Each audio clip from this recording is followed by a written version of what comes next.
Hi friends, please subscribe to Amravati Media and press the bell icon for more latest updates. YCP ట్రాప్లో TDP జగన్కు పెరుగుతున్న craze. YCP కోరుకున్నదే TDP చేస్తోందా అంటే అవుననే సమాధానం వస్తోంది.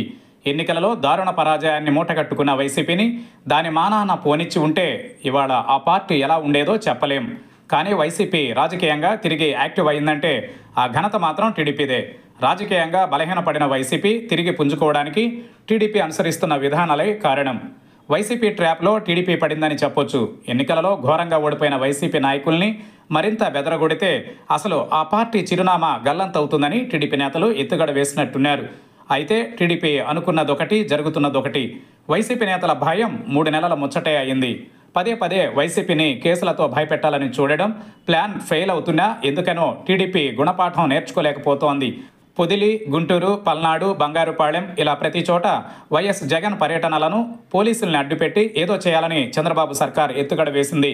ప్రతి చోట వ్యూహం వికటించింది.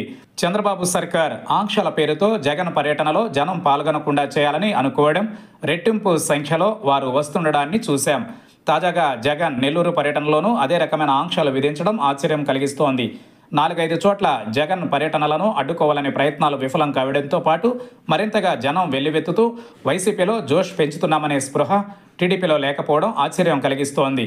కేసులు, జైళ్లకు బెదిరేది లేదని వైసీపీ నాయకులు ఒకవైపు తేల్చి చెబుతుంటే మరోవైపు కేవలం 10 మందే పాల్గొనాలి లాంటి ఆంక్షలు విడ్డూరంగా ఉన్నాయి. జగన్ను పట్టించుకోకుండా ఉంటే పర్యటన రచ్చకాకపోతే వైసీపీకి రాజకీయంగా ఎలాంటి మైలేజీ రాదు.